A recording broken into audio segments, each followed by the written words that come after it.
आज हम चर्चा करने वाले हैं एक ऐसी घटना, ऐसे गोचर के बारे में, ऐसे राशि परिवर्तन के बारे में जो 18 साल बाद लगभग होने जा रही है। यानी 30 अक्टूबर 2023 में राहु का राशि परिवर्तन हो रहा है। यानी राहु मेष राशि से मीन राशि में यानी उल्टी गति में जाकर मीन राशि में गोचर करने वाले हैं।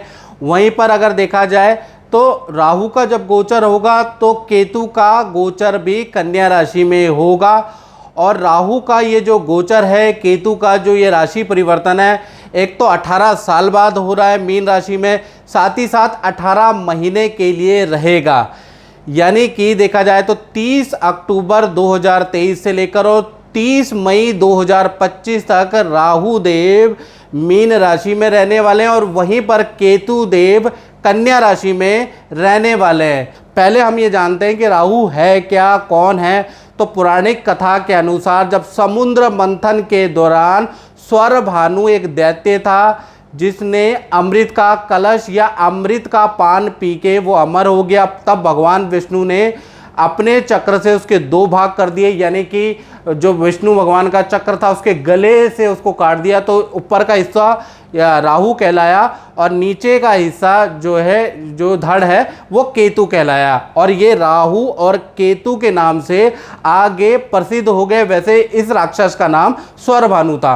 अब वैज्ञानिक महत्व के बारे में मित्रों जानते हैं तो देखिएगा कि ये सूर्य है और सूर्य की परिक्रमा पृथ्वी करती है। मान लीजिए सूर्य है, सूर्य की परिक्रमा पृथ्वी करती है और पृथ्वी की परिक्रमा कौन करता है? चंद्रमा। तो जब जो पृथ्वी की जो कक्षा है और चंद्रमा की कक्षा देखा जाए, जब ये आपस में दो भागों में ऊपर और नीचे काटती है, यानी कि दो अक्षांश में काटती है जो चित्र में दिख रहा है, और उसको नॉर्थ नोड और साउथ नोड कहा जाता है। यानी नॉर्थ नोड और साउथ नोड कहा जाता है और इसको टोटल इस घटना को लूनर नोड कहा जाता है। वहीं पर आपको ऊपर की तरफ केतु महाराज मिल जाएंगे, नीचे की तरफ आपको राहु महाराज मिल जाएंगे, जो कि पृथ्वी की कक्षा और देखा जाए चंद्रमा की कक्षा को दो भागों में, दो बिंदुओं पे काटता है। आपको चित्र में समझ में आ जाएगा मैं क्या कहना चाहता हूँ। यहीं पर है राहु और केतु, याद रखिएगा। अब राहु और केतु को आपने जान लिया क्या है, कैसे दिखते हैं। वैसे तो दिखाई देते नहीं, छाया ग्रह हैं, लेकिन उसका अनुमानित वैज्ञानिक दृष्टिकोण हमने देख लिया, पौराणिक महत्व देख लिया। अब राहु केतु के कुछ रोचक तथ्य मैं बताने जा रहा हूं जो कि आपको बड़ा हैरान करने वाला है। पहला मित्रों, राहु केतु की कोई अपनी राशि नहीं है। यानी कि अभी तक, यानी कि इस वीडियो 2023 तक और जब से राहु केतु का सर कटा है तब से अभी तक विद्वानों के बहुत अलग अलग मत हैं। मतलब राहु केतु में जितना कन्फ्यूजन है ना मित्रों, उतना कन्फ्यूजन किसी में नहीं है।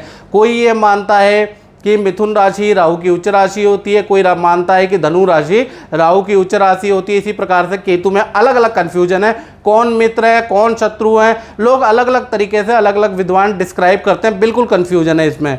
साथ ही साथ सबसे बड़ी इंटरेस्टिंग बात मैं आपको बताऊं, राहु केतु एक ही शरीर से उत्पन्न हुए हैं। यानी कि एक आत्मा दो जान है, लेकिन उसके बाद भी देखा जाए दोनों में भी आपस में शत्रुता है। यानी जब देवता का दर्जा दोनों को मिल गया, राहु को और केतु का, तो एक दूसरे से भी चिढ़ने लगे और एक दूसरे से भी शत्रुता इन्होंने कर ली, जैसे भाई भाई आपस में लड़ते हैं।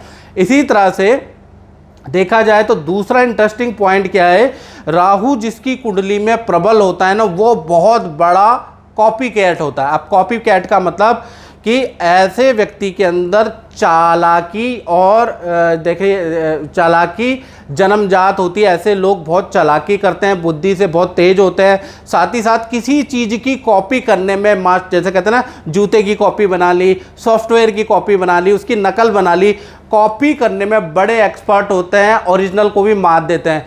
जिनका राहु अच्छा होता है, याद रखिएगा स्टूडेंट, जिनका भी राहु अच्छा होता है तो कहीं ना कहीं केंद्र त्रिकोण में बैठा है, शनि की राशि, बुध की राशि, शुक्र की राशि में बैठा है, तो मान के चलिए ऐसे लोग कॉपीकेट बड़ी जल्दी कर लेते हैं। किसी की लाइफस्टाइल को फॉलो करना, कोई टेक्नोलॉजी की कॉपी करना बहुत अच्छा कर लेते हैं और सक्सेसफुल हो जाते हैं।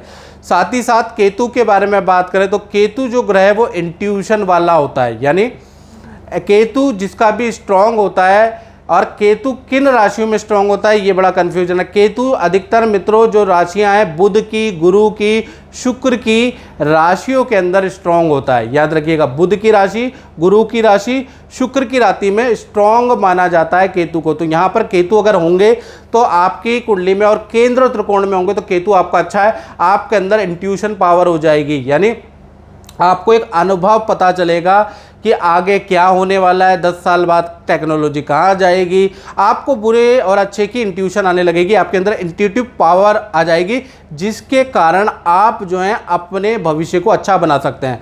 तो राहु और केतु दोनों अगर अच्छे हो जाते हैं तो कहीं ना कहीं एक में चालाकी बहुत अच्छी मिलती है और एक में इंट्यूटिव पावर ज़्यादा मिलती है। साथ ही साथ एक और इंटरेस्टिंग पॉइंट बताता हूँ, राहु केतु हमेशा वक्री होते हैं, यानी कि हमेशा उल्टे ही चलते हैं, लेकिन इनकी दृष्टि सीधी होती है। याद रखिएगा, इनकी जो दृष्टि होती है कुछ विद्वानों के अनुसार 5वीं, 7वीं और 9वीं दृष्टि होती है। याद रखिएगा, और विज्ञानों को मतलब विद्वानों के अलग अलग मत भी हैं राहु को लेकर।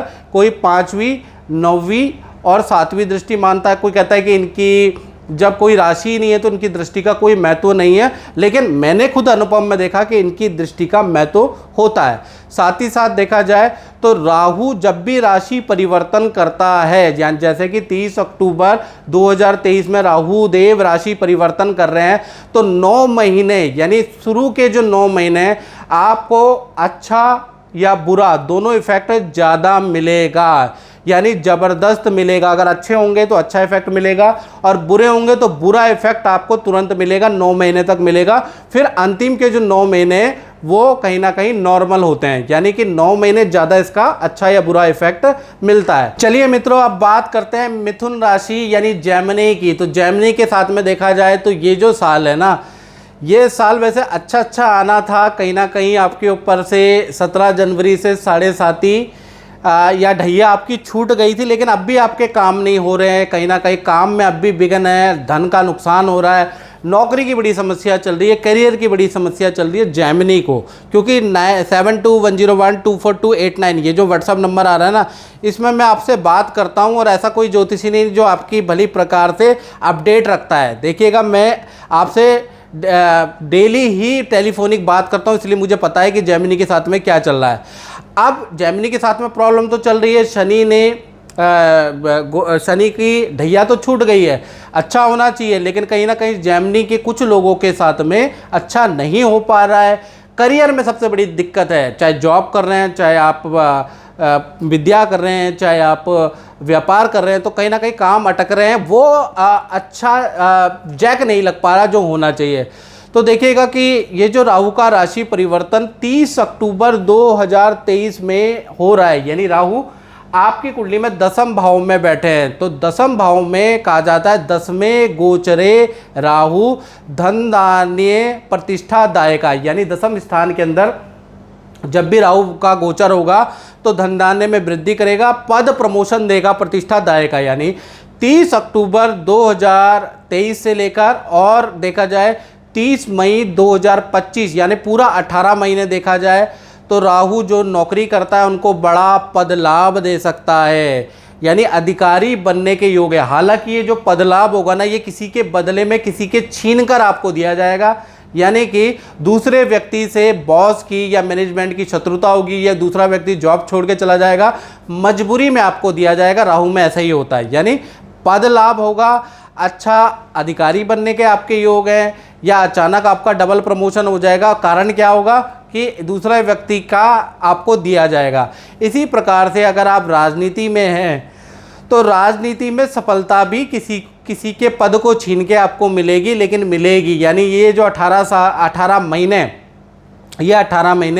राजनीति में आपको अच्छा कद और पद मिल सकता है। साथ ही साथ शेयर में ज़बरदस्त आपको लाभ होगा। साथ ही साथ अगर आप सोशल नेटवर्किंग से जुड़े यूट्यूब फेसबुक में वीडियो बनाते हैं तो आपके मशहूर होने के भी योग बनते हैं। हालांकि जो मशहूर जिस वीडियो पे आप होंगे ना, वो किसी की कॉपी कैट वीडियो होगी। मैंने पहले ही बताया था राहु कॉपी कैट है, यानी आप किसी की डुप्लीकेट वीडियो बनाएंगे, लेकिन वो पॉपुलर होगी और आपको बहुत सारे सब्सक्राइबर, फॉलोअर और व्यू और धन भी दिला जाएगी। साथ ही साथ देखा जाए तो जो मिथुन राशि वाले हैं, समाज में उनको मान सम्मान मिलेगा, समाज में कोई अवार्ड या कोई शॉल, कोई गिफ्ट आपको किसी नेता, किसी RWA के अध्यक्ष, किसी अध्यक्ष, महामंत्री, जिलाधिकारी से मिल सकता है, ऐसा योग नज़र आ रहा है। साथ ही साथ देखा जाए तो अचानक आपके जो बंद धन के और करियर के रास्ते हैं ना, वो 30 अक्टूबर के बाद ही खुलने वाले हैं। यानी 30 अक्टूबर का भाई आपको वेट करना पड़ेगा। 30 अक्टूबर के बाद आपके करियर के रास्ते, धन के रास्ते खुल जाएंगे, क्योंकि राहु आपके दशम में बैठा, और शनि के बाद सबसे तुरंत इफेक्ट देने वाला राहु होता है, उसके बाद बृहस्पति होता है। हालांकि गोचर में क्या हो रहा है कि जनवरी में पहले शनि का राशि परिवर्तन हुआ, फिर बृहस्पति का राशि परिवर्तन हुआ, जो सबसे लेट इफेक्ट देता है, और सबसे ज़्यादा इफेक्ट देता है शनि का गोचर, फिर राहु का गोचर जो हो रहा है, इसके बाद गुरु का गोचर। तो क्या हो रहा है, पहले शनि का हुआ, फिर गोचर, अप्रैल में गुरु का गोचर हुआ, और अक्टूबर यानी साल के अंत में राहु का गोचर होने जा रहा है और केतु का गोचर होने जा रहा है। इसका इफेक्ट तो आपको बहुत अच्छा मिलने वाला है पीछे। और साथ ही साथ देखा जाए तो मिथुन राशि को अचानक प्रॉपर्टी का बड़ा लाभ हो सकता है। यानी अगर आपकी कोई प्रॉपर्टी बिल्डर के हाथों डिस्प्यूट में चल रही है, या तो प्रॉपर्टी का 18 महीने में आपको धन मिल जाएगा या प्रॉपर्टी का लाभ मिल जाएगा, अब एकदम से आप प्रॉपर्टी खरीदेंगे। साथ ही साथ बहुत बड़ी कंपनी से आपको ऑफर आ सकता है। अगर आप व्यापारी हैं तो आपका टाई अप भी हो सकता है। तो कहीं ना कहीं मिथुन राशि के लिए अब जो 18 महीने अच्छे हैं। और देखा जाए जो नौकरी करते हैं उनका अचानक ही घर का या स्थान परिवर्तन के योग भी 18 महीने के अंदर बन रहे हैं। हालांकि राहु का इफेक्ट 9 महीने के अंदर तुरंत मिल जाता है, अच्छा या बुरा। साथ ही साथ देखा जाए तो राहु की 3 दृष्टियां होती है, 5वीं, 7वीं और 9वीं। तो ये जो दृष्टि है संतान के रुके हुए काम के लिए अच्छी है। अगर आपकी संतान बड़ी है या छोटी है, उनके जो भी रुके हुए काम है वो बनने के योग नज़र आ रहे हैं। संतान को अचानक विद्या का या करियर में कुछ ना कुछ लाभ होता हुआ नज़र आ रहा है। साथ ही साथ देखा जाए जो कुंवारे हैं, यानी कि जो शादीशुदा हैं लेकिन जिनकी संतानें नहीं हैं, उनके बारे में बात कर रहे हैं, तो उनको थोड़ा संतान में ध्यान देना है, क्योंकि अनप्लान्ड संतान के योग भी आपके बन रहे हैं। तो थोड़ा सेफ्टी रखिएगा, सावधानी हटी दुर्घटना घटी। मेरी बात आप लोग जो कुंवारे हैं या फिर वो लोग जो अभी संतान नहीं चाहते, वो समझ ही गए होंगे मैं क्या कहना चाहता हूँ, क्योंकि यहाँ पर राहु आपको चौंका सकता है अनप्लान्ड संतान दे के। कुल मिला के देखा जाए तो राहु अच्छा है, यहाँ सरप्राइज दे सकता है, तो यहाँ थोड़ा सावधानी रखनी है। तो मित्रों, इस कार्यक्रम में हमने चर्चा करी राहु का गोचर मिथुन राशि के लिए कैसा रहेगा, और डिटेल में बारीकी में कुछ लोग जानेंगे, क्योंकि मुझे पता है कि कुछ लोगों को ये वीडियो बिल्कुल समझ में नहीं आएगी। तो आपको बिल्कुल डिटेल में जानना है तो 7210124289 पे आपको क्या करना है, अपना नाम, date of birth, time of birth, place of birth भेज के आप मुझसे टेलीफोनिक अपॉइंटमेंट ले सकते हैं। मिनिमम शुल्क रखा हुआ है, तो आप टेलीफोनिक अपॉइंटमेंट ले सकते हैं। टेलीफोनिक अपॉइंटमेंट लेके मुझसे बात कर सकते हैं। तो मित्रों, इस कार्यक्रम में बस इतना ही। मुझे दीजिए इजाज़त। जय माता दी।